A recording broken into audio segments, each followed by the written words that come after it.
My book, Finding Me, is about my near-death experience. I died at home, outside. I fell face first into an area just beyond a piece of concrete. Thank God. Knocked out a tooth, cracked some others. I did it in front of a neighbor, and no one even asked me if I was okay. And I'm not surprised, and I'll tell you why.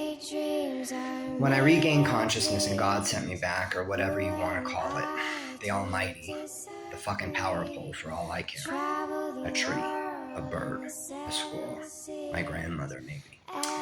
I get emotional about this because I have a second chance at life, and I always thought I had a second chance. You know, my biological father always says everyone deserves a second chance.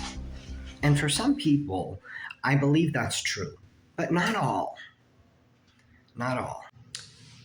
In the 3 months or so preceding my death, my near-death experience is what I choose to hold it in my heart as. I was living the life. I was living a bachelor's life. I was on dating apps. I wasn't hooking up. My life was starting to slow down.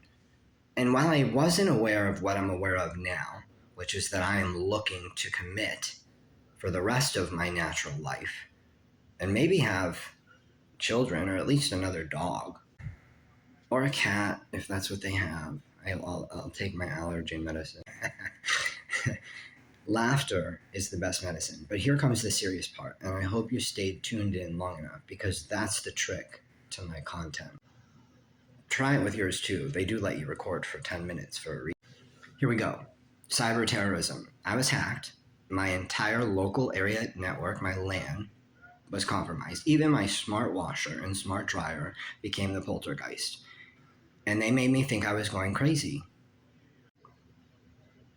And as a direct and proximate result of their actions, behaviors, and communications, which only seemed supernatural to me when experiencing them, I lost my life. Thank God I came back.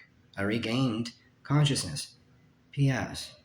If you want to know one secret from my book, life, the spirit, is consciousness, an amorphous, ever-expanding field. My message is this: be careful online. Yeah, I guess God is saying you hit it right on the nose, huh? Dating apps. You know, if you know anything about psychology like I do, I studied a couple of years worth of clinical mental health counseling at the best university in Florida, Nova Southeastern University, thank you. And I dropped out because I didn't want to work with children. Then I tried to do an MBA and I decided, no, I'm going to go back to law school the second time. So I studied employment law, which is just a Master of Science in Law in Shepherd Broad College of Law. It's law school. And it teaches you to think and act and behave just like a lawyer, and I do. So if ever I seem a little bit too sharky, just remember our mascot at NSU is a shark, and our motto is prepare to dominate. It doesn't mean I can't be a little sub. If you're a fin dom, I'll be your fin sub. This is a testament of courage to everyone who's ever been bullied online or in real life. I made it, and so will you. Long story short, we survived. But please be careful. Oh, the psychology piece. Colors like yellow and red are supposed to make us hungry. So think about those apps that have yellow. Are you hungry or are you looking for love? Why don't you look at Pantone's colors? How's fetch? Fetch. Svelte. How's svelte? Oscar Wilde said, "One day I will find the right words and they will be simple." And that queen also said on his deathbed, either that wallpaper goes